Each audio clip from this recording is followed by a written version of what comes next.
Want a business you love that pays you well? Want a lifestyle where you can do what you want, when you want? Then you are in the right spot.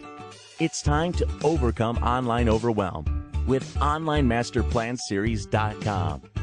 Here's your host and one of the OMS mentors, Laura Waage. Elaine, what are 5 tools that you feel every online business owner should have and use on a daily basis? Okay, that's a good one. And this actually harkens back to a variety of other questions we've talked about over the past few weeks, I would think. The first thing that's really important is you have a social media dashboard. Now, there are a number of them out there. There's Hootsuite, there's MarketMe Suite. Those are two of, to my mind, the best that give you the most options for being able to cross-pollinate all the social channels you have. The second thing is that an editorial calendar, and we talked about this in a question about social media and overwhelm.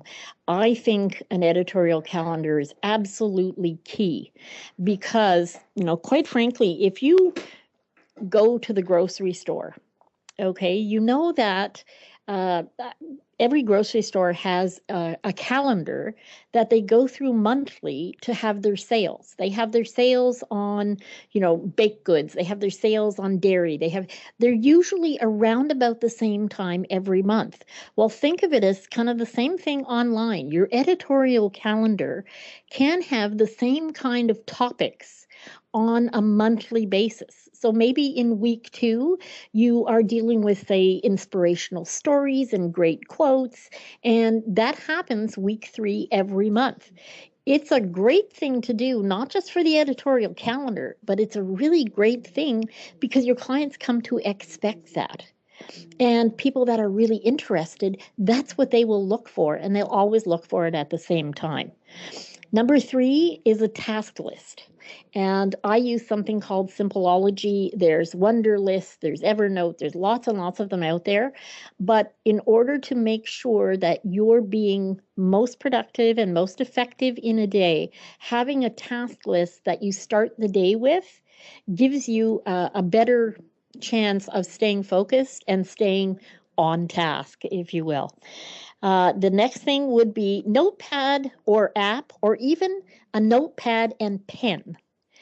I find when I'm working through my day, if I jot notes to myself or have little stickies on my computer, and they can be, online stickies or they can be offline stickies, it allows you to not lose sight of any of those little extras. You may get a phone call that's just very quick from a client who says, oh, by the way, can you blah, blah, blah.